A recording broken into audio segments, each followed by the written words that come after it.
Declaring that democracies die behind closed doors, a federal appeals court in Cincinnati ruled on Monday that the government cannot hold secret deportation hearings for people suspected of ties to terrorism.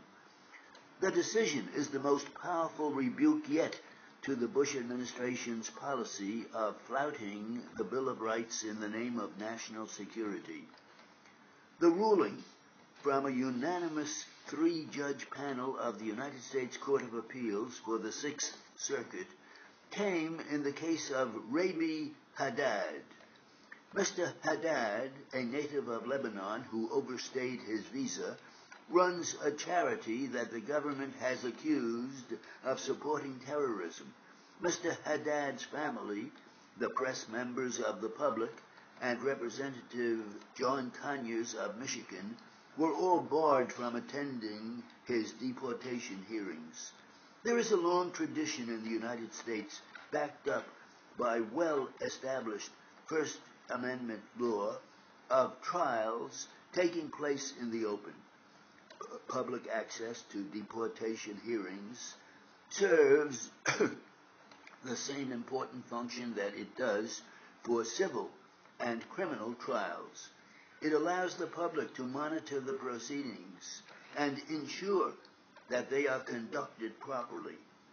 Advocates for immigrants can attend to ensure that the accused are not wrongfully deported. Those worried about the threats from abroad can see that no one remains here who should not.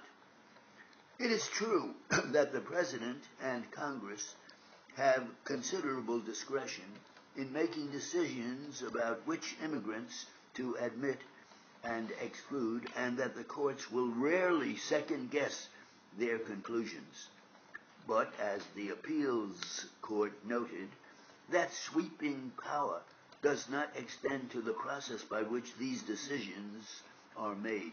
The trials and hearings that an immigrant receives, whatever the outcome, must meet constitutional standards of freedom of speech and due process.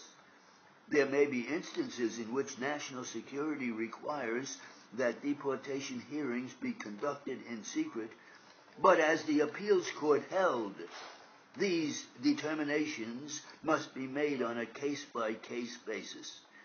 If the government wants to keep Mr. Haddad's proceedings closed, it needs to make a specific showing that information would be disclosed during the hearing that could put the country in danger. That would be hard in Mr. Haddad's case, since all the government needs to prove to deport him is that he has overstayed his visa.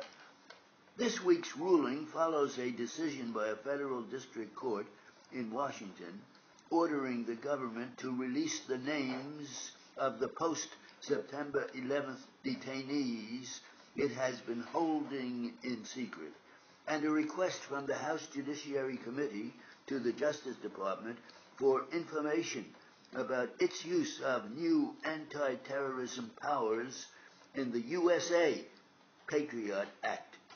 The courts and Congress are sending a clear message to the Bush administration that its anti-terror campaign risks trampling on the Constitution.